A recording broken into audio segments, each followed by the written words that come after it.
अस्सलाम वालेकुम दोस्तों, मेरा नाम है अली उमर सर हमेशा की तरह मौजूद है दाऊद और आप देख रहे हैं जी इस वक्त क्रिकेट लवर अली शो को। किसको देखना तो दोस्तों आप लोग से बात करने जा रहे हैं, बात करेंगे जी आज आपके साथ टॉप क्रिकेट न्यूज का सेगमेंट आपसे शेयर करेंगे। नंबर 1 पे आप लोग से बात करने जा रहे हैं, जो हमारे पास अपडेट आ रही है जिसके ऊपर हम बात करेंगे वो ये करेंगे कि कल जिस तरीके से पाकिस्तान ने जो मैच खेला उसके बाद पाकिस्तान की जो बेस्ट प्लेइंग 11 है वर्ल्ड कप को जीतने के लिए वो क्या हो सकती है स्क्वाड के अंदर, वो आपको बताएंगे। बात करेंगे न्यू कोचेस को लेकर, हर कोई जो है वो कोच रखी जा रहा है लगातार, कौन कौन से कोच कंफर्म हो गए, टिम पेन का क्या सीन है, वो किस फ्रेंचाइज के साथ आ गए, इस पर बात करेंगे। मैक्सवेल के हवाले से क्या खबर है भाई, वो पीएसएल में आ सकते हैं या नहीं आ सकते, इस पर बात करेंगे। इंडिया परेशान है, पाकिस्तान का वर्ल्ड कप का जो डिसीजन है वो ऑन है, मतलब कि जाना है नहीं जाना, जाना है नहीं जाना। अभी जो है वो घड़ियां बीच में लटकी में, वैसे तो कहा था कि आज बताएंगे लेकिन अब कुछ खबरें शायद आज ना भी बताएं, मंडे तक ले जाए और पॉसिबल है शायद बता भी दे, वो इस पर ही बात करेंगे। और बात करेंगे जिसके बाद जो अपडेट आ रही है वो आ रही है यूएसए के हवाले से, उन्होंने अपना स्क्वाड अनाउंस कर दिया, इस पर बात करेंगे। यूएई ने भी अपना वर्ल्ड कप का स्क्वाड अनाउंस कर दिया, इस पर भी गुफ्तगू करेंगे। तो अगर आप हमारे चैनल पर पहली बार चैनल सब्सक्राइब करें, साले के बारे में बात का आगाज करते हैं नंबर खबर के साथ जो हमारे पास आ रही है। तो नंबर 1 खबर आ रही है वही आ रही है, पाकिस्तान की T20 के हवाले से बात करेंगे। तो कल जिस तरीके से पाकिस्तान ने मैच खेला उसको देखते हुए कुछ चीजें हमें जो है वो दिख गई हैं कि पाकिस्तान की जो प्लेइंग 11 है वर्ल्ड कप को लेकर वो क्या होने जा रही है, क्योंकि जिस तरह की परफॉर्मेंसेस देखने को मिली स्पेशली उस्मान खान की तरफ से, उन्होंने कुछ खास परफॉर्मेंसेस नहीं दिखाई, ठीक है पैचेस किया, फखर जमान वो जिस तरह नहीं कर सके। फिर पेसर्स की बात करें तो पेसर्स उस तरह से लग रहा है कि यार जब पाकिस्तान में नहीं कुछ कर रहे तो श्रीलंका में इन्होंने क्या करना है। तो ऐसा लग रहा है दाऊद साहब के ऐसी बेस्ट प्लेइंग 11 हो सकती है जिसमें उस्मान तारिक की भी एंट्री हो सकती है, ख्वाजा नाफे की भी, क्या कहानी है? देखिए बिल्कुल कल के मैच के बाद ऐसा लगा है कि पाकिस्तानी फैंस भी बड़े चार्जअप हो गए, क्योंकि 7 साल के बाद जब पाकिस्तान ने ऑस्ट्रेलिया को कल ट्रैश किया कदाफी स्टेडियम लाहौर में, T20 में आखिरी बार पाकिस्तान ने 2018 में हराया था, ऐसा लगा कि मानो लाहौर के क्राउड के साथ पूरा का पूरा पाकिस्तान अब चार्जअप हो गया कि वर्ल्ड कप में हम बहुत कुछ खास कर सकते हैं। और यह देखते हुए कि हमने सारे मैचेस श्रीलंका में खेलने हैं, 3-4 स्लॉट्स हैं जिनमें आप कहो कि उनकी तब्दीली का अभी भी पॉसिबल चांस है। और ऑलरेडी आगा मैच से पहले भी ये बात कर चुके थे कि उस्मान तारिक के हवाले से भी हमारे डिफरेंट प्लान है। मैच के बाद उन्होंने कंफर्मेशन दे दी कि मैं ही नंबर 3 पर खेलूंगा, वजह भी उन्होंने बताई। उन्होंने कहा कि हमारा प्लान यह है कि श्रीलंका में स्पिनर ज्यादा होते हैं और स्पिनर्स पे हमने डोमिनेट करना है, तो मैंने आके अटैक करना है स्पिनर्स को, मैं नंबर 3 पे खेलूंगा, बाबर नंबर 4 पे खेलेंगे। फिर एक और चीज हमने देखी कि जो 2 पेसर्स थे शाहीन और सलमान मिर्जा, ऐसा लगा कि दोनों उस तरह से अहम रोल अदा नहीं कर पा रहे, स्पेशली श्रीलंकन कंडीशन में। अगर हमारे पास एक स्पिनर और आ जाए और एक पेसर के साथ अगर एक और हमें मजबूरी अदार 2 पेसर तो चाहिए होंगे, तो वो फहीम अशरफ को रख दिया जाए कि ठीक है भाई आप मजबूरी पे खेल लो, 1-2 ओवर करवाने की जरूरत पड़ी तो आपसे करवा लेंगे, वरना हमारे पास कोई इतनी खास जरूरत नहीं है। हमारे जो स्पिनर है वही हमारा पूरा मैच लेके जा सकते हैं, चाहे साइम की बात करें, चाहे ब्रार, उस्मान तारिक और नवाज। तो अली साहब जो बेस्ट पाकिस्तान की 11 बन रही है अगर आप देखें तो साइम अयूब के तो अब ऐसा लग रहा है कि सारे गुनाह माफ है, वो बैटिंग में करें ना करें, जो बॉलिंग में करके दे रहे हैं तो अब सब कह रहे हैं भाई आप तो हमारी प्लेइंग 11 का पक्का पार्ट हो। साइम अयूब के साथ साहिबजादा फरहान उम्मीद करते हैं कि वो रन बनाएंगे, लेकिन हाँ अगर आपको कि फरहान अच्छा नहीं करते तो आप फखर को भी बीच में ओपनिंग में ट्राई कर सकते हो, लेकिन फिलहाल साहिबजादा फरहान और साइम अयूब ये पाकिस्तान के ओपनर होंगे। नंबर 3 पे अगर आप देखो तो आपके सलमान अली आगा, नंबर 4 पे आपके बाबर आजम, नंबर 5 पे आप जाहिर है शादाब, क्योंकि जब बहुत नीचे आते हैं तो वो बैटिंग में अपना डिलीवर नहीं कर पाते, क्योंकि शादाब का भी है पीएसएल में भी जब वो खेलते हैं ऊपर के नंबर पे खेलते हैं वो रन बना कर देते हैं, नीचे थोड़ा रन नहीं बनाते, तो शादाब नंबर 5 पे। और 6 पे फिर ऐसा लग रहा है कि आप हार्ड हिटर जो है ख्वाजा नाफे को यूज करेंगे कि यहाँ पर जो है ख्वाजा नाफे की स्लॉट जो है बनती है, और उस्मान खान जो है वो लग रहा है कि फिर इस प्लेइंग 11 से जो है बाहर हो जाएंगे क्योंकि उनकी स्लॉट नहीं बन रही। ख्वाजा नाफे को आप 6 पे डालें, 7 पे आप मोहम्मद नवाज को ले, हार्ड हिटर भी हैं, आप उनको डालोगे, 8 पे फहीम अशरफ। जाहिर अब इतना नहीं है कि अब हम कहें कि फहीम को डालो, लेकिन मजबूरी है कि कॉम्बिनेशन बनाने के लिए एक हल्का सा बैट्समैन भी चाहिए, हल्का सा बॉलर भी चाहिए, ढीला ढीला काम श्रीलंका में चल जाए तो किस्मत अच्छी है। तो चलो बॉलिंग में भी वो ढीली ढीली करके कुछ ना कुछ कर जाए तो ठीक है। 9 पे शाहीन आ जाएंगे, हार्ड हिटिंग भी कर लेंगे, कुछ ना कुछ काम भी हो जाएगा। और एक आपका जो नया बॉल से आपका पेसर है वो भी आपका हो गया, और फिर आपके 2 स्पिनर, एक उस्मान तारिक और इब्रार। आई थिंक अभी तक की आप जो सिचुएशन देखो, जो हमने पाकिस्तान ऑस्ट्रेलिया के मैच देखा और श्रीलंका की अगर आप कंडीशन देखो ना, श्रीलंका में आपने वर्ल्ड कप खेलना है तो ये बेस्ट प्लेइंग 11 है जो हमारे मुताबिक पाकिस्तान को वर्ल्ड कप में उतारनी चाहिए। अच्छा, एक थोड़ा सा कमी ये रहा है कि अगर शाहीन के साथ कोई प्रॉपर पेसर हो जाए ना, फिर मसला ये आ जाता है कि फिर आपको एक बैट्समैन कम करना पड़ जाता है। इसमें फिर आपकी प्लेइंग 11 बहुत अच्छी हो सकती है। अगर कोई बॉलिंग भी कर सके और बैटिंग भी अच्छी कर सके फिर तो बहुत अच्छा हो जाता है। इसमें मैं अगर ऐड कर दूं, अगर तो आपके पास अब्बास अफरीदी बहुत अच्छा हो जाता है। वो क्योंकि बैटिंग भी कर लेता है, बल्कि फहीम से बेहतर ही बैटिंग करके देता है अब्बास अफरीदी, और बॉलिंग में वो तकरीबन पूरा है। ऐसा नहीं है कि फहीम जैसा नहीं। फहीम का जो रोल है ना, हो सकता है कि श्रीलंका में चल भी जाए, ऐसा नहीं है, क्योंकि श्रीलंका में थोड़ी ढीली ढाली विकेटें होती हैं, लेकिन फहीम का कच्चे बॉलर वाला रोल है। फहीम हमें इतना पक्का नहीं दिखता। शायद लोगों को ये बात ना पता हो, लेकिन मैं आपको एक बात बता दूं कि जो फहीम अशरफ हैं वो पहली बार वर्ल्ड कप खेलेंगे, फर्स्ट एवर। 2019 में साथ गए थे T20 world cup, T20 world cup पहला वर्ल्ड कप खेलेंगे। 2019 तो चलो 50 ओवर का वर्ल्ड कप था, उसमें भी चलो रिजर्व में चले गए थे, लेकिन ये अपने टाइम पे, अगर आप जब से ये पाकिस्तान की नुमाइंदगी कर रहे हैं, अब आप कह लो इवन एक टाइम पे तो लगा था शायद कि फहीम का कैरियर एंड है पाकिस्तान की तरफ से, लेकिन दोबारा उन्होंने वापसी की, लेकिन उनका ये पहला T20 वर्ल्ड कप होगा।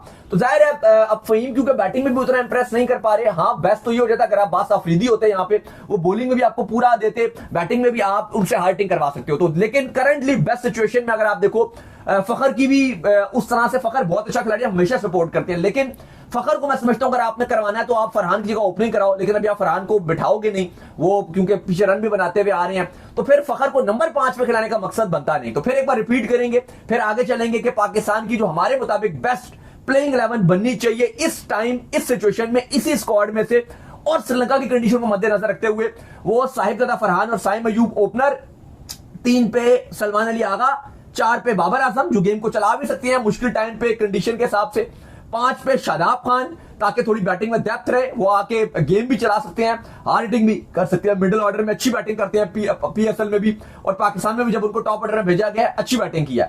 6 पे Khawaja Nafay wicket keeper plus hard hitter का रोल भी वो निभाएंगे, बेहतरीन है। ठीक है, आप नाफे को ऊपर भी कभी कभी भेज सकते हो, वो कोई इशू नहीं है। T20 में तो किसी का भी कोई नंबर नहीं होता, आप आगे पीछे कर सकते हो। 7 पे नवाज, 8 पे फहीम अशरफ, 9 पे शाहीन, 9 तक बैटिंग है, और 10-11 में आपके 2 स्पिनर जो मैं समझता हूं कि हुक्म के इक्के हैं। दुनिया में किसी भी टीम को इब्रार और उस्मान तारिक अगर 11 में खेल रहे हैं, इब्रार उस्मान तारिक, स्टार्ट साइम अयूब से लो, हल्का फुल्का नवाज से 1 आध ओवर कराओ, और बीच में ये जो 8 ओवर्स होंगे इब्रार को उस्मान तारिक, एक और फायदा आपको ये हो रहा है, पाकिस्तान को श्रीलंका में वर्ल्ड कप जितवाने वाली बॉलिंग बन जाए। और एक फायदा आपको ये भी हो रहा है कि अब हमें पावर प्ले की स्ट्रेटजी भी इनकी पता चल रही है, जिसमें फहीम अशरफ का रोल और मिनिमम होता हुआ दिखेगा कि शाहीन शाह अफरीदी के साथ ये जो शुरू में साइम अयूब को ले आते हैं, ये हमें जो इससे पता चल रहा है कि इन्होंने वर्ल्ड कप में भी यही करना है कि शुरू में इन्होंने साइम अयूब को लाना है। और ये बड़ा अच्छा है कि एक तरफ से पेसर लगाओ, एक तरफ से स्पिनर लगाओ, प्लस श्रीलंका की कंडीशन और थोड़ी सी स्लो कंडीशन है, थोड़ी स्पिन फ्रेंडली कंडीशन है। पहला ओवर शाहीन का, दूसरा साइम का, और बीच में अगर आप 1 ओवर डलवाना चाहो भी तो चलो, फहीम को करवा भी तो 10-12 रन पड़ ही जाएगा, लेकिन चलो आप करवा ही दो। लेकिन कभी कभी राणा जी जो है वो ऐसा नहीं होता कि राणा जी का कभी मूड फिर जाए तो विकेट्स भी आ जाते हैं, तो जैसे राणा ने मेन बैट्समैन को आउट कर दिया था अभिषेक शर्मा, तो चलो वो है ना, फिर उसको भी किया था, उसके बाद राणे ने जो है वो उसको भी आउट कर दिया था, इंडिया के मेन बैट्समैन को, अभिषेक शर्मा को भी आउट कर गया था, शुभमन गिल को भी आउट कर गया था, दोनों को आउट कर गया। चलो हम ये बात कर रहे हैं ना कि आपके पावर प्ले में ये 2 बॉलर हो गए, एक आपके शाहीन और साइम, प्लस अगर आपने 1 आध ओवर करवाना है तो राणा से भी करवा लो, प्लस जैसी पावर प्ले खत्म हुई इब्रार और उस्मान तारिक लग गए, और वो 7 नवाज। मतलब आप देखो कि पूरा जो श्रीलंकन कंडीशन में ना, आपको टेंशन क्या, आपने कुछ इंडिया में जाके खेलना है जहां आपको बहुत फ्लैट विकेटें मिल रही हैं, आपको नहीं कहेंगे मुझे पेसर भी चाहिए होगा। भाई श्रीलंका में तो आपने साइली स्पोर्ट्स क्लब में खेलना है, आपने स्टार्टिंग के जो मैचेस हैं वो एक पाकिस्तान इंडिया वाला मैच खाली आपने प्रेमादासा स्टेडियम कोलंबो में खेलना है, बाकी सुपर 8 में आपके कुछ मैच कैंडी में है, और अगर आप आगे सेमीफाइनल में गए तो दोबारा आपको कोलंबो प्रेमादासा में आना है, इवन सुपर 8 का भी एक मैच आपको प्रेमादासा स्टेडियम कोलंबो में खेलना है। तो टोटल आपके लिए हेवन है, कंडीशन थोड़ी सी गर्मी होगी, ये पिंडी इस्लामाबाद, ये लाहौर वाला मौसम नहीं है भाई, गर्मी वहां 30 डिग्री है, गर्मी है, 30 डिग्री ह्यूमिडिटी है, तो यहाँ पे तो स्पिनर का रोल ऐसा होना है ना कि आपकी सोच है, और पाकिस्तान अगर इस स्ट्रेटजी के साथ जाएगा, और ऐसा लग रहा है कि पॉसिबल तौर पे अगर आगा ने ये 11 अपना ली, ख्वाजा नाफे को भी एंट्री करवा दी, उस्मान तारिक को भी एंट्री करवा दी, यकीनन तौर पे पाकिस्तान इस T20 वर्ल्ड कप में भरपूर कर सकता है। खैर इसके बाद जो अपडेट आ रही है जी हमारे पास, वो अपडेट आ रही है न्यू कोचेस को लेकर। तो भाई न्यू कोचेस जो हायर करने का सिलसिला है वो पीएसएल की जो टीम्स हैं उन्होंने जो कंटिन्यू रखा हुआ है। आज अगर आप बात कर ले, लेटेस्ट अपडेट आ रही है वो कोयटा के हवाले से आ रही है। टिम पेन को उन्होंने जो है वो अपना, सॉरी हैदराबाद के, नहीं हैदराबाद नहीं भजन, सियालकोट के हवाले से आ रही है कि सियालकोट ने जो है वो टिम पेन को जो है वो अपना जो कोच है वो मुकर्रर कर ली है। और अगर आप बात करें हैदराबाद की, आपने बात की तो उन्होंने जेसन गिलेस्पी को जो है वो अपना कोच रखा हुआ है, तो उन्होंने भी जो है जेसन गिलेस्पी को हायर कर लिया। अच्छा, टिम पेन ये वही है जिनके ऊपर जो है बड़ा मसला भी बन गया था ऑस्ट्रेलिया में, इनके ऊपर दाऊद साहब को बड़ा डीप पता है कि इनके साथ क्या इशू जो है वो ऑस्ट्रेलिया में बन गया था, जिसके बाद इन्होंने आकर जो है वो कहा था कि बस मैं जो है फिलहाल रिटायरमेंट का वो मतलब मैं जो इस टाइम फिर 4 क्रिकेट छोड़ने का ऐलान करता हूं, और कोई बात नहीं की, और माइक से उठ के चले गए। बाद में इन्होंने मुझे उनके हक में काफी चीजें बताई कि यार देखो जिस लड़की के साथ उनका मसला चल रहा था, लड़की भी इन्वॉल्व थी, ये बात नहीं कि वो अकेले इन्वॉल्व थे। नहीं, लेकिन उस टाइम टीम से बाहर हो चुके थे, लेकिन एक्चुअली ना मसला इनका ये बना था कि फॉर्म अच्छी नहीं थी और ये इंडिया से हार गई थी टेस्ट सीरीज, लेकिन उस कंट्रोवर्शियल चलते क्रिकेट खत्म होगी ना। नहीं, वो बिल्कुल ही खत्म होगी, लेकिन वैसे भी क्योंकि ये परफॉर्मर तो नहीं थे ना टिम पेन, लेकिन स्टिल अगर आप देखो जब सैंड पेपर का इंसिडेंस आया था, बड़े बड़े नाम थे, स्पेशली डेविड वार्नर और स्टीवन स्मिथ, ये दोनों टीम से जब चले गए थे उस टाइम ऑस्ट्रेलिया को रेस्क्यू इसी बंदे ने किया, ठीक है। लोग कह रहे थे कि इसकी अपनी परफॉर्मेंस नहीं है, विकेट कीपर था, ऐसा कैप्टन टीम में आ गया। पंत इसको बड़े ताने मारते थे यार कि तू बस ऐसे ही आया हुआ है, बस तेरा कोई काम नहीं। ये पंत को नहीं, पंत भी मारता था, बाद में उन्होंने मारे थे, लेकिन टेम्परेरी कैप्टन है तू। इन्होंने पहले इन्होंने उसको कहा था कि धोनी मेन प्लेयर है, तू तो खाली यहाँ पे आकर पार्ट टाइम कीपिंग कर रहा है। फिर इन्होंने कहा क्या तुम टेम्परेरी कैप्टन हो। फिर टिम पेन ने कहा तुम तो वैसे भी जब धोनी इधर आ जाएगा तो तुम्हें तो इंडिया ने खिलाना ही नहीं है, तुम वेले होगे तो तुम मेरे बेबी संभाल लेना, बेबी सिटर का काम करना। फिर बाद में इन दोनों ने तस्वीर भी लगा के अपलोड की थी, वो बगैर शुगर में ने जाके लेकिन पीएसएल के हवाले से 5 बड़ी खबरें हैं हमारे पास। और पीएसएल का भी आपको पता है, क्योंकि ये मैं इसको चीज अच्छी नहीं समझता क्योंकि वर्ल्ड कप का टाइम है, लेकिन अफसोस की बात है कि इसमें पीएसएल की भी जो चीजें हैं वो चलती रहेंगी। लेकिन अली साहब, सबसे पहले तो कोचेस के हवाले से अपडेट है। पिछले 2 दिन में 3 जो कोचेस हैं वो हायर किए गए हैं। इवन जो हैदराबाद है वो लगातार वो भी अपने कोचेस, जो अपने असिस्टेंट कोचेस हैं वो भी अपडेट कर रही है। सबसे पहले अगर आप बात करें टिम पेन की, तो सियालकोट स्टैलियंस ने टिम पेन को अपना हेड कोच मुकर्रर कर दिया। 3 दिन पहले आपको पता है इस्लामाबाद यूनाइटेड ऑलरेडी ल्यूक रॉन्की को अपना हेड कोच बना चुकी थी, जो हमने आपको खबर भी दे दी थी। लेकिन आज इस्लामाबाद यूनाइटेड के कैंप से भी खबर आ रही है कि उन्होंने अपना असिस्टेंट कोच भी अनाउंस कर दिया, और वो है जैकब ओरम, न्यूजीलैंड के ऑलराउंडर, बड़े जबरदस्त थे, मुझे बड़े पसंद है जब ये क्रिकेट खेलते थे। तो फाइनली वो अब आ रहे हैं आपका जो इस्लामाबाद यूनाइटेड है उसका ल्यूक रॉन्की के साथ उनके असिस्टेंट कोच बन के। फिर इसके बाद हैदराबाद जो किंग्समैन है वो ऑलरेडी अनाउंस कर चुकी है कि जेसन गिलेस्पी जो होंगे वो उनके हेड कोच होंगे। अच्छा, इसके हवाले से एक और बड़ी अपडेट है पीएसएल के हवाले से, वो ये कि 3 फरवरी, आज क्या तारीख अली साहब, आज है 30 जनवरी, तो 3 फरवरी पीसीबी ने बता दिया कि आखिरी डेट है तमाम टीमों के पास कि उन्होंने अपनी रिटेंशन अनाउंस करनी है।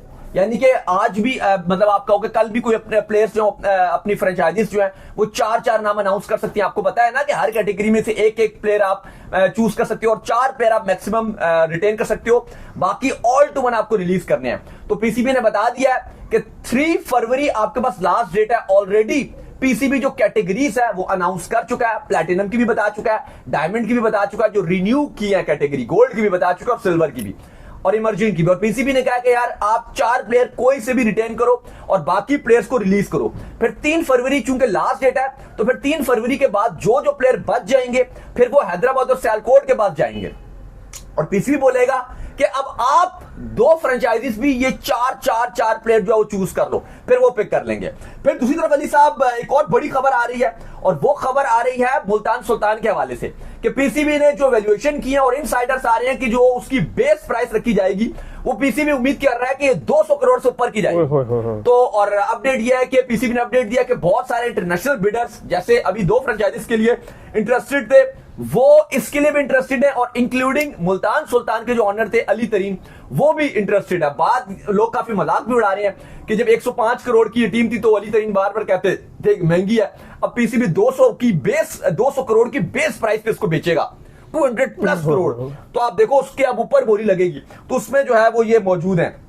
बाकी अगर आप बात करो तो हैदराबाद ने काफी अनाउंस किए हैं अपने, और भी कोचिंग स्टाफ अनाउंस किया। सबसे पहले अगर आप देखें तो एक इन्होंने एनालिस्ट भी हैदराबाद ने अनाउंस किया है जिसका नाम है फवाद फ्रेडी वाइल्ड। इन्होंने आईपीएल की ट्रॉफी आरसीबी को जितवाने में अहम किरदार अदा किया था। ये एनालिस्ट हैं, पूरी ओपोनेंट्स की जो डेप्थ है उन पर ये नजर रखते हैं। ILT20 और डेजर्ट वाइपर्स के साथ भी ये ILT20 में डेजर्ट वाइपर्स के साथ भी थे और उसने भी ये वाला सीजन जीत लिया था, तो इनको साथ रखा है। दूसरी तरफ जो हैदराबाद है उसने अपना बैटिंग कोच भी अनाउंस कर दिया और वो हनीफ मलिक को रखा है। तो इस टाइम जो हैदराबाद है और सियालकोट है और इस्लामाबाद है। स्पेशली अगर आप हैदराबाद और इस्लामाबाद की बात करो अली साहब, तो ये धड़ाधड़ अपने जो कोचिंग स्टाफ हैं, असिस्टेंट कोच हैं, ये तमाम अनाउंस कर रहे हैं और बाकी जो फ्रेंचाइजीज हैं वो बस खामोशी से बैठे हुए हैं। बिल्कुल जी। खैर, इसके बाद जो हमारे पास अपडेट आ रही है वो अपडेट हमारे पास आ रही है मैक्सवेल के हवाले से। तो बड़ी खबरें चल रही थी मैक्सवेल को लेकर के, शायद मैक्सवेल जो है पीएसएल खेलने के लिए आ जाए। पीएसएल में मैक्सवेल जो आपको दिख सकते हैं, लेकिन अब खबर ये आ रही है कि इस साल जो पीएसएल होने जा रहा है इसमें मैक्सवेल आपको नहीं दिखेंगे। बल्कि मैक्सवेल जो है वो अभी तो रिसेंट उनकी खबर आई है कोई यूरोप में कोई लीग होने जा रही है, उसमें तो वो टीम के ऑनर भी बन रहे हैं, टीम भी जो है वहां पर वो परचेज कर रहे हैं। तो भाईजान मैक्सवेल आपको नहीं दिखेंगे इस साल। देखिए, यही सबसे बड़ा रीजन भी नजर आ रहा है कि हम तो बड़े एक्साइटेड थे कि शायद मैक्सवेल पीएसएल में आ जाएंगे, और इवन पीसीबी भी की तरफ से भी कुछ अपडेट्स आ रही थी कि मैक्सवेल से राब्ता भी किया जाएगा, और कहा गया कि राब्ता किया भी गया। लेकिन कुछ अब जरा कोट कर रहे हैं कि चूंकि मैक्सवेल बिजी, आईपीएल भी वो नहीं खेल रहे, इस बार उन्होंने आईपीएल खेलने से भी मना कर दिया था। ऐसा नहीं है कि वो आईपीएल खेल रहे हैं, उन्होंने आईपीएल खेलने से मना कर दिया था। लेकिन चूंकि निजी मसरूफियात बहुत ज्यादा है, कहा जा रहा है कि यूरोपियन T20 लीग शुरू हो रही है, आपको बताया भी था, उसमें काफी बॉलीवुड भी इन्फ्लुएंस है, लेकिन वहां पे वो ठीक ठाक अपना पैसा इन्वेस्ट कर रहे हैं और ऑनरशिप में आ रहे हैं। वैसे भी मैक्सवेल ओडीआई और टेस्ट तो चलो खेलते नहीं थे, ओडीआई क्रिकेट को खैर बात कह चुके हैं, और T20 वर्ल्ड कप के बाद वो तमाम तर्ज की क्रिकेट ऑस्ट्रेलिया की तरफ से रिटायर्ड हो जाएंगे। T20 वर्ल्ड कप उनका आखिरी है, इसके बाद ऑल फॉर्मेट्स वो रिटायर्ड हो जाएंगे। अब इशू ये था कि मैक्सवेल क्या पीएसएल में आएंगे, तो खबरें यही हैं कि क्योंकि वो इतना बिजी हैं यूरोपियन T20 लीग की हिसाब से वो तैयारियां शैरियां कर रहे हैं, तो पॉसिबल तौर पे मैक्सवेल का अब मुश्किल लग रहा है। अभी तक ऑफिशियल नहीं हुआ, लेकिन जो जरा कोट कर रहे हैं वो बता रहे हैं कि अब मैक्सवेल का पीएसएल में आना मुश्किल लग रहा है क्योंकि वो बिजी है बहुत। खैर, इसके बाद जो अपडेट आ रही है वो आ रही है इंडिया के हवाले से, और खबर ये आ रही है कि भाई इंडिया में बीसीसीआई जो है बड़ा परेशान है। स्पेशली देशा की अगर आप बात कर ले, ब्रॉडकास्टर ने बहुत प्रेशर बनाया हुआ है कि भाई पाकिस्तान को जब इंडिया वाला मैच आपने जरूर खिलाना है। पहली आपकी स्ट्रेटजी ये होनी चाहिए कि वर्ल्ड कप में पाकिस्तान आना चाहिए, और दूसरी ये होनी चाहिए कि जो इंडिया वाला मैच है वो पाकिस्तान जरूर खेले। और पाकिस्तान ने भी इस मसले को जो स्टिल लटकाया हुआ है। आज हमें एक्सपेक्टेड तो है कि डिसीजन आ जाएगा, लेकिन हमने ज्यादातर देखा है कि पाकिस्तान आखिरी डेटों को ही प्रेफर करता है। यानी कि अगर वो कहते हैं ना कि जुम्मे या मंडे को बताएंगे, तो ज्यादातर पाकिस्तान कोशिश होती है मंडे को ही जाने दो, आगे ही चल के बता देंगे। तो वैसे तो हमारी जो इनसाइडर्स हैं वो हमें ये बता रहे हैं कि पाकिस्तान एज पर जो प्लान है वो ट्रैवल करेगा, लेकिन इंडिया वाले मैच का अभी तक हम कुछ कंफर्मेशन नहीं दे सकते 100% कि वो खेलेगा या नहीं खेलेगा, क्योंकि थोड़े से मोहसिन नकवी जिद्दी हैं। जब ये अपनी आई पर आ जाते हैं फिर ये अपनी बात जो है मनवाना भी जानते हैं। तो अब ये ब्रॉडकास्टर को ये फिक्र खाई जा रही है कि जिस तरह इन्होंने ट्रॉफी में भी जो है वो इंडिया के साथ हाथ कर दिया था, ये ना हो कि एंड में जाकर जो है ये मुकर जाए। तो भाईजान इंडिया में परेशानी तो है।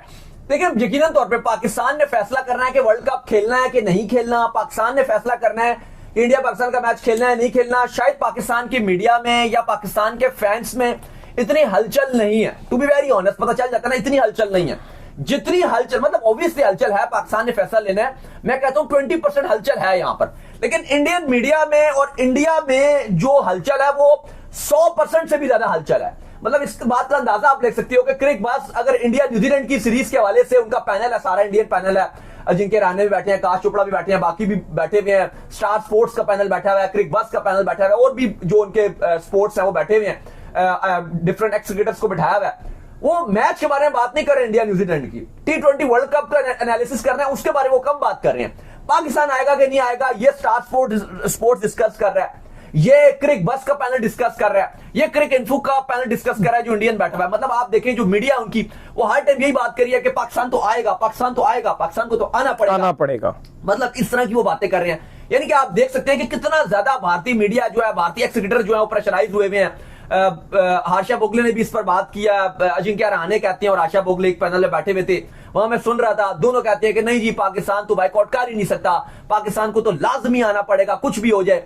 मतलब आप देखें कि कितना ज्यादा वहां पर एक परेशानी पाई जा रही है और वो सोच भी नहीं पा रहे कि पाकिस्तान बाइकआउट कर देगा। खैर, क्योंकि अपडेट तो हमने आपको कल दी थी कि पाकिस्तान ऑलरेडी कोलंबो के जो टिकट है मिडनाइट जो 1 और 2 तारीख है फरवरी, उसमें पाकिस्तान के टिकट्स जो वो ऑलरेडी बुक हुए हैं, लेकिन कोई इतना मसला नहीं होता। हमारी बड़ी फ्लाइटें बुक हो जाती हैं और वो कैंसिल भी हो जाती हैं, वो कोई इतनी बड़ी बात नहीं है। तो वो खिलाड़ियां, उनका क्या नहीं होगा, हमने इतनी फ्लाइट्स बुक की हैं, इतनी बार कैंसिल करके दोबारा से रीशेड्यूल हो जाती हैं। तो भारतीय मीडिया इस पर भी बड़ा खुश हो रहा है कि जी पाकिस्तान ने टिकट बुक करा लिया, पाकिस्तान ने टिकट बुक करवाया है। तो जाहिर है टिकट तो पहले ही बुक कराई जाती हैं, लेकिन ऐसा नहीं होता कि टिकट कैंसिल भी हो जाती है, एक बटन पर टिकट कैंसिल भी हो जाते हैं। वो तो अगर डिसीजन हाँ में हुआ तो टीमें उड़ती हैं। लेकिन खैर, हमारे पास जो अपडेट है वो तो यही है कि पाकिस्तान जाने के हवाले से फैसला कर रहा है, लेकिन चूंकि जो प्राइम मिनिस्टर हैं उन्होंने ऑलरेडी मोहसिन नकवी को ये कहा हुआ है कि आप खेलिए, जो हमारे इनसाइडर्स ने बताया था पीएम हाउस से, वो ये था कि आप खेलिए, लेकिन हर टाइम आपको जब भी मौका मिले तो आपने अपना भरपूर एहतजाज रिकॉर्ड कराते रहो। इसका मतलब क्या है? इसका मतलब यह है कि चीजों को लटकाओ। अगर इस शेर में शायर जो तशरीह करता है वो ये है कि चीजों को लटकाओ, एंड तक किसी को पता ना चले, एंड तक कहते रहो कि इंडिया पाकिस्तान का मैच अभी होगा नहीं होगा। जब आपको मौका मिले कोई प्रेस कॉन्फ्रेंस का या कोई इस तरह का, तो आप बांग्लादेश का जिक्र कीजिए, बांग्लादेश के फ्लैग को इंपॉर्टेंस दीजिए और हर टाइम बांग्लादेश का साथ निभाइए। अच्छा, बांग्लादेश में मैं देख रहा था, बांग्लादेश का बहुत बड़ा अखबार है, काफी उनके, बल्कि एक अखबार या 2-3 अखबार में देख रहा था, बड़े अखबार है, वो रिपोर्ट कर रहे थे कल। उनकी मैं खबर आपको बता रहा हूं, ये पाकिस्तान से भी कोई खबर वेरीफाई नहीं हुई। बांग्लादेश ये रिपोर्ट कर रहा था कि मोहसिन नकवी बांग्लादेश आ सकते हैं। क्या करने के लिए? मतलब हमारे साथ आएंगे और ये हमारे से मशावरत करेंगे और फिर फैसला करेंगे। काफी नहीं, ये कर रहे थे, फजूल खबर है। अब इस पर क्योंकि बांग्लादेश तो यहां पर ये चीज चला रहा है, लेकिन अब आप देखते हैं, क्योंकि नहीं हो भी सकता है, ऐसा नहीं हो सकता। वहां से क्या मशवरा करने जाएंगे? नहीं, ये इस बारे में कोई भी नहीं था, लेकिन बस ये अपडेट आ रही थी, वो अपडेट करते कि मोहसिन नकवी बांग्लादेश का दौरा कर सकते हैं। अच्छा, एक और बात, क्योंकि कल या परसों की बात है कि बांग्लादेश की जो फ्लाइट है वो भी पाकिस्तान से उनका आना शुरू हो गया, क्योंकि कल परसों कराची, बांग्लादेश की पहली जो डायरेक्ट फ्लाइट है वो भी कराची लैंड की थी और बड़ा उसका वो पानी के थ्रू उसको बड़ा वेलकम शेलकम भी किया गया था। 14 साल के बाद पाकिस्तान और बांग्लादेश के दरमियान जो डायरेक्ट फ्लाइट्स है वो बहाल भी हो गई हैं। तो कहा जा रहा है कि मोहसिन नकवी भी पॉसिबल तौर पे बांग्लादेश आएंगे और वो वहां पे मुलाकातें कर सकते हैं। ये बांग्लादेश की जो न्यूज चैनल्स हैं, 3 बड़े न्यूज चैनल्स हैं, ये उनकी रिपोर्ट है, उनके अखबार भी रिपोर्ट कर रहे हैं, उनके टीवी चैनल्स भी रिपोर्ट कर रहे हैं। ये मैं आपको कल की खबर बता रहा हूं, लेकिन खैर इसके हवाले से कोई पाकिस्तान की तरफ से कोई ऑफिशियल पीसीबी की तरफ से या यहां पे अभी कोई कंफर्मेशन हुई। लेकिन मोहसिन नकवी का क्या, वो तो एक दिन में इधर होते हैं, एक दिन में इधर होते हैं, घंटों में बल्कि इधर होते हैं उधर होते हैं। लेकिन अली साहब, इंडिया में इस टाइम अगर आप देखो तो बहुत ज्यादा हलचल है कि पाकिस्तान क्या फैसला लेता है, लेकिन फिलहाल ऐसा लग रहा है कि डिसीजन आराम आराम से लिया जाएगा। अच्छा, इसके बाद जो अपडेट आ रही है जी हमारे पास, वो आ रही है यूएसए के हवाले से। तो यूएसए जो है उन्होंने अपना जो वर्ल्ड कप का स्क्वाड है वो अनाउंस जो है वो कर दी है। कौन कौन शामिल है जी इसमें? कल तो वैसे यूएसए के वो खिलाड़ी, उनके हवाले से भी खबर आ गई थी कि भाई उनको जो है सस्पेंड कर दिया गया है। एरन जोन्स जो कि पाकिस्तान के अगेंस्ट, जिसने सुपर ओवर में हमें बहुत बड़ा दुख दिया था, हारिस रऊफ को जिसने जो है छक्का मार के जो है उस मैच को जो है सुपर ओवर में जो है कन्वर्ट कर दिया था, बड़ा बेहतरीन बैट्समैन था, उसके ऊपर जो है वो एलिगेशंस लग गए हैं, कुछ फिक्सिंग के एलिगेशंस जो है उसके ऊपर लगे हैं। कोई T10 हो रही थी वेस्ट इंडीज में, वहां जाकर किसी किस्म की फिक्सिंग के एलिगेशंस जो उनके ऊपर लगाए हैं, जिसके चलते उनको हर किस्म के क्रिकेट से सस्पेंड कर दिया गया। देखिए, बिल्कुल उनको सस्पेंड कर दिया गया और वो इसलिए स्क्वाड में भी शामिल नहीं है। अलबत्ता यूएसए ने अपना वर्ल्ड कप का स्क्वाड अनाउंस कर दिया है। जो मोनान का पटेल है वो कप्तानी करेंगे। बाकी काफी अगर आप देखो स्क्वाड में कुछ पाकिस्तानी भी मौजूद हैं, जैसे फास्ट बॉलर अली खान, बड़े बेहतरीन बॉलर हैं, पाकिस्तान के केस भी अच्छी बॉलिंग, ये गूस बड़े अच्छे हैं, मोहम्मद मोहसिन है, बिल्कुल। तो काफी एक अच्छा इनका जो है वो स्क्वाड अनाउंस कर दिया, जो अपनी वर्ल्ड कप की कैंपेन का आगाज करेंगे 7 फरवरी को। ये भारत के अगेंस्ट शाम को जो 6:30 बजे वाला मैच है, मुंबई में ये आगाज करेंगे। आपको पता है वर्ल्ड कप का पहला मैच तो पाकिस्तान सुबह 10:30 बजे नीदरलैंड के अगेंस्ट खेलेगा, लेकिन इंडिया भी 7 फरवरी को ही खेलेगी, जो शाम वाला मैच है। 3 क्योंकि मैच होंगे। 10 फरवरी को यूएसए पाकिस्तान के अगेंस्ट मैच खेलेगा कोलंबो में। 13 फरवरी को चेन्नई में नीदरलैंड और यूएसए का मैच होगा, जबकि 15 फरवरी को नमीबिया और यूएसए का मैच भी चेन्नई में होगा। तो ये इनका है। इसके अलावा अली साहब, यूएई ने भी अपना स्क्वाड अनाउंस कर दिया, वो भी आपको बता देता हूं। यूएई की अगर बात की जाए तो मोहम्मद वसीम की कप्तानी में यूएई ने अपना स्क्वाड अनाउंस कर दिया। यूएई अपनी T20 वर्ल्ड कप की कैंपेन का जो आगाज है वो न्यूजीलैंड के साथ चेन्नई में करेगा 10 फरवरी को। स्क्वाड में अगर आप बात करें तो पाकिस्तानी काफी ज्यादा हैं और इंडियंस भी इस टीम में मौजूद हैं। आर्यांश शर्मा है, ध्रुव है, अली शान है, ये बड़ा अच्छा खिलाड़ी है। इसके अलावा हैदर अली है, मोहम्मद अरफान है, मोहम्मद फारूक है, जवादुल्लाह, जुहेब, काफी सारे अगर आप देखो तो इसके अंदर आपको पाकिस्तानी खिलाड़ी नजर आते हैं। तो यूएई ने भी अपना वर्ल्ड कप का स्क्वाड अनाउंस कर दिया है। तो चलो उम्मीद करते हैं जी। बल्कि एक और खबर आ रही थी, कल बड़ा फिट मैच हुआ जी। रात को मुझे दाऊद साहब का फोन आया कि आप किधर हैं। मैंने इनको ऐसी काम कहा शुगर स्कूल में मैच खेल रहे हैं हम एक जगह पे। कहते हैं मैं आता हूं। मैं कहा नहीं आप ना आए, हम मैच नहीं खेल रहे, बल्कि मैं एक मैच देख रहा हूं और मुझे बड़ा मजा आ रहा है। और वो मैच हो रहा था साउथ अफ्रीका और वेस्ट इंडीज का, जहां पर वेस्ट इंडीज ने पहले बैटिंग करते हुए बोर्ड के ऊपर 221 रन लगाया। तो मुझे लगा यार वेस्ट इंडीज की टीम तो बड़ी फॉर्मली लग रही है, क्या इसने फिट रन लगाए। इसको देख के मैं मजीद अट्रैक्ट हो गया। मैंने कहा अब तो मैं मैच पूरा देख कर ही छोड़ूंगा।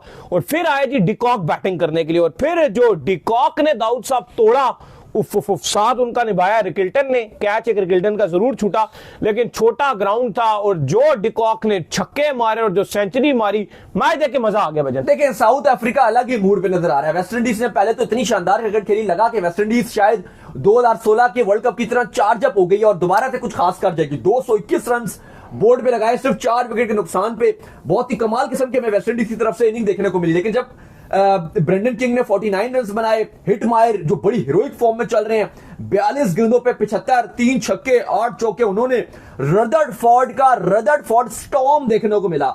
24 गेंदों पे 57, 4 छक्के 5 चौके, 250 का स्ट्राइक रेट। वेस्टइंडीज 221 बना गया, लगा टारगेट बड़ा अच्छा हो गया। लेकिन साउथ अफ्रीका ने बताया कि भाई पिछला वर्ल्ड कप बाल जीतते जीते हम बचे थे और भारत हमसे ट्रॉफी ले गया था, लेकिन हम फाइनलिस्ट थे और T20 वर्ल्ड कप के फाइनलिस्ट की तरह ही वो इस वर्ल्ड कप में एंट्री करने के लिए जा रहे हैं। हम किसी से भी पूछा जाए तो लोग यही बात करते हैं, जो इंडिया वाला ग्रुप है सुपर 8 वाला, इंडिया, ऑस्ट्रेलिया, साउथ अफ्रीका और वेस्ट इंडीज, लोग इंडिया ऑस्ट्रेलिया का नाम लेते हैं। लेकिन मैं अभी अली साहब से बात कर रहा था कि साउथ अफ्रीका में दम है कि वो इंडिया और ऑस्ट्रेलिया दोनों में से किसी एक की पार्टी जरूर खराब कर सकता है। बैटिंग बहुत अच्छी है, बॉलिंग किसी की पार्टी खराब जरूर करेगा साउथ अफ्रीका, इंडिया या ऑस्ट्रेलिया में से, क्योंकि इनके ग्रुप में वो रहेगा। चलो वेस्ट इंडीज भी है, लेकिन जो साउथ अफ्रीका है भाई वो अलग ही है। मार्करम जल्दी आउट हो गए। इवन पिछले मैच में बड़ी अच्छी नॉक खेली थी मार्करम ने, पहला मैच भी साउथ अफ्रीका ही जीता था। लेकिन आज डिकॉक ने 48 गेंदों पे 115, 10 छक्के 6 चौके, 250 का स्ट्राइक रेट। रही कई कसर रिकल्टन ने निकाली, 36 गेंदों पे 77, 3 छक्के 9 चौके, 225 के करीब का स्ट्राइक रेट, और सिर्फ 17 ओवरों में 225 बना के ये टारगेट चेस किया और 7 विकेटों से ये मैच और सीरीज साउथ अफ्रीका ने अपने नाम कर ली। तो चलो उम्मीद करते हैं आज हमारा शो आपका पसंद आया। वीडियो को लाइक कीजिए, हमारे चैनल को सब्सक्राइब कीजिए, साथ में बेल आइकन को बजाइए। एक और काम कर लीजिए और वो ये कर लीजिए कि आप इंस्टाग्राम को जाइए, फॉलो कीजिए। इंस्टाग्राम पे मुझे फॉलो कर लीजिए, वहां पे मैं मौजूद हूं, दाऊद क्रिकेट के नेम से। अगर आपको कोई सवाल हो तो भेजिएगा और इनको भी फॉलो मुझे फॉलो कीजिए, हम क्रिकेट लवर ऑफिशियल के नाम से लिंक डिस्क्रिप्शन में मौजूद है, जाइए फॉलो कीजिए। नेक्स्ट वीडियो में ख्याल रखिएगा।